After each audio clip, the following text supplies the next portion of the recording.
I'm Penny Lau, and this is Sure Bo. And today, we for sure want to talk about certain questions that are unavoidable about life and death. But I'm just happy today I have Chen here to help me address some of these questions. Hi Chen, how are you feeling today? Hi Penny, I'm good, thank you. Great. Can you explain a little bit more on what being a life planner is all about? Okay, my life planning services that we provide actually ranging from estate planning to life planning or pre-planning for final home. So this is what are the services that I cover. So there are actually three very difficult questions that somehow family conversations have to be on about at some point. Okay, number one, how do we wish for our final send-off to be executed? How do we go about bearing the costs and the expenses for these final years? And definitely, what happens to our assets after we move on? This sometimes is very, very difficult to talk about this because a lot of Asian families, they consider it to be taboo and they don't even want to discuss it. It's like I don't need to address this right now. I can always do it later. So can you share with us, in your experience, right, how do you go about doing this? How do you even bring up the subject? Okay, for now, especially now after the pandemic, these last few years, we get many people coming forward to us and they inquire about estate planning and pre-planning for the fact of they themselves probably in the range of probably their 40s, 50s or 60s years old, because they want to plan for themselves for the benefit for their children. They know that if something were to happen to them, they are going to leave behind a lot of problems to their children. Therefore, they want to start planning. But while they are planning, they are also informing their elderly parents about what they are trying to do, and whether the elderly parents agree to their plan or whatnot, it's besides the point. But what I'm trying to say that people at the middle generations are coming in. Okay, so the younger people, because they are more knowledgeable and they are accessible to a lot of knowledge, the internet or over the media, they all know why is it so important. And of course, we ourselves do a lot of educating of public speaking and a lot of education outside there. So we're referring to this like, so I would refer to myself as the middle generation, the generation that has to teach the next generation the gap, right? Yes. To tell the generation how to pre-plan and to get them involved in our pre-planning, and use that as a conversation starter for the older generation. They do it for themselves first. They do for themselves first. The whole intention is starting out with themselves first. But at the same time, they feel that I also have elderly parents at home. I also hope that they also can come with me and we do it together. On that note, right, how should I tell my mom? Mom, let's pre-plan. No, you just tell her, Mom, I have already pre-planned. Why don't you come along with me? I'll tell you all the benefits of coming to plan early. So what should be the first thing that we deal with? Okay, so if you have already told your parents about you have done your planning, so normally I would suggest you just bring her to have a look on your planning. Let her see for herself what it is all about. Then she will think deeper for sure, whether she tells you or not, but she definitely will think deeper. And then some people just need a little longer time to digest it and to see how they want it. May not be exactly how you do it, but she needs some time. But bring her forward is a good moment because that's where you see the real thing. You see the real process of planning and what it is that you're getting. So they need some time to see through the journey of planning so that they know what it is in it for them. So let's say I managed to bring them in and I managed to talk to them about it. Okay, what's the very first thing I need them to be focused on? Okay, probably can start with basic will. Okay, will basically covers what do I want to give my beneficiaries, the assets that I have. So that is talking about the distribution part of it. Means I give you my house, I give my son the bank account. The assets. Yes, the asset, the distribution of it. Yes. Okay, but that's fine and well if let's say if I'm gone. If I'm gone, yeah, I need to. That's about the distribution of wealth and all. But what if I'm still clinging on for my dear life? What if I'm there lying on a hospital bed and I can't do anything else really? Then what happens? The will doesn't No. The will takes effect right? only upon death. Okay, upon so death. Yes, correct. So it brings up to the next solution that we can provide. It's called the trust. Oh, okay. Yeah, so the trust basically takes care of events. If, example, I'm mentally incapacitated or, example, a coma. So what happens to that money that I have? So I can give instruction in the trust to say, I want the money that I own, take care of me first. Example, putting in the nursing home or orphanage or old folks home, okay, to take care of myself. But the expenses has to come from somewhere. So all this thing can be dealt with inside the trust.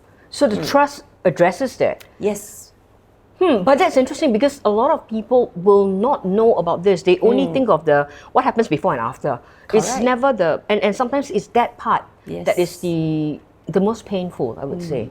I So how do you suppose- go about? Yeah, it's the education part of it. So we do a lot of all this public talks to people about, do you know what's the trust all about? So the trust idea used to be, it's only for the rich. Okay, now it's no longer like this. So long as I have a concern that what if I'm in coma, I want to deal with it. So this is my concern, right? So in the trust, I address what if I'm in coma. I have to put aside a pool of money to do all the expenses that foreseeable expenses to be. Okay, I even have customers putting in, if a stem cell can lift me up, I want to spend the money on stem cells for myself. Yeah. Oh, that's interesting. Yes. So pre-planning is not just about that final resting place.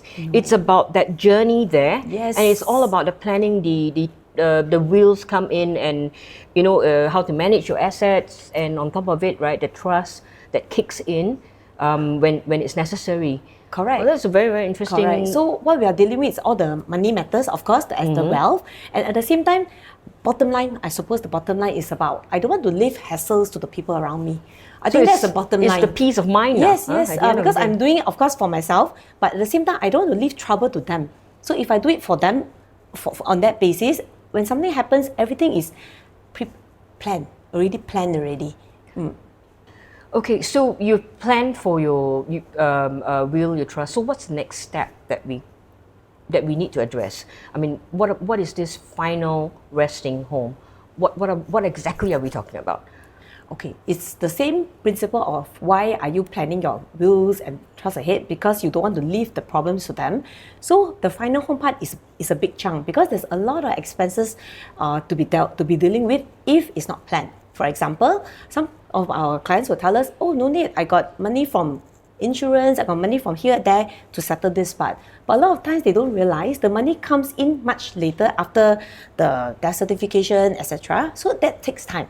But we're talking about something happens immediately within the 3-5 days. Where does the money come from? Okay, what exactly is this pre-planning for that final resting home that you are talking about? Okay, precisely what we are selling to our customers are columbarium, okay, or the barrel plots of land. Okay, so they can either choose columbarium, or we call niche, okay, or barrel plot. Another thing that we sell to them is actually the funeral expenses, which is the 3 days, 2 night ceremony. So that's like the funeral rites. Yes, and whether you are Christian, Buddhist, Taoist, these are the funeral expenses that, oh, you mean you have to plan for those? yes, all can be pre-planned because all the products can be down payment, installment, zero interest, plan. Because But it's safe. besides that, I mean, like if I want something, I had this conversation with my mom, and my mom said, look, in the funeral rites, I want you all to be singing songs, and it has to be a celebration Yes. throughout. So that is the pre-planning process. Yes, that's why you must plan ahead because it does not happen automatically that people sing happily at the funeral, isn't it? So it has to be pre-planned. You have to tell people exactly what you want so that the family can do the execution when it comes. So it's always the reverse. Traditionally, it's only when it happens, people call and they make the arrangement, isn't it? But nowadays, a lot of people have different thoughts. I want to do it the way that I want. Like for example, I'm a free thinker myself, but I want to serve, I want to do balloons, I want to have a lot of flowers. So that is my wish. So I have to pre-plan it so that it can happen. So in the pre-planning process, it's like a prepaid, it's paid out front. All this is Yes. done, all this is planned for. Yes. What you need to do next is planned for, and that's why you're leaving a good legacy behind. It's no hassle. It's Correct. We plan the financial aspect of it, which means we tell our client, okay, now look, you only need to put a little down payment with a zero interest installment over the 3 to 5 years. That's it. The things are done. If the inflation comes in, the price goes up, nothing to do with you because you locked down at the X price 20 years ago. okay. So hassle-free in that sense. Yes, But it's also good definitely. because you're talking about leaving behind a peace of mind, so that at the end of the day, people remember you as you and Yes. not all the little hassles that come along Correct, with it. because when they quarrel at the end, when you don't plan, what Yeah, you see is quarrels, yeah. disputes. So you're leaving a legacy of people remembering, oh, Akong last time that one, oh, never planned, forgot to plan, didn't plan. Therefore, the children became, as it is. I mean, they quarrel and they I mean, as it is, at that moment of grief is really very, it's Yes, really very yes, difficult already, yes. and we just don't want to add on the extra definitely burdens. Definitely, that's where we're coming from. Okay, so this is very interesting. Chen, I need to ask you this. Yeah, how did you get into this? I mean, what brought you into this, into this line?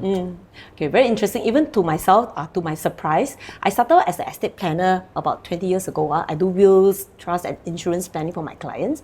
But after a while, I realized this part is vacant, vacuum. Nobody is doing it very much. So I feel I need to tell my customer, you didn't do this. It's so important, and you didn't do this. I want to do this with you. So I went ahead to bring in this burial plots or columbarium to them or services to them, whichever they buy. I feel this is part of the duty that I need to do. So it's part of that journey, the entire Yes. journey. So it's a complete Yes, journey. I want to complete the planning with my client. Yes. Interesting. Thanks, Jen.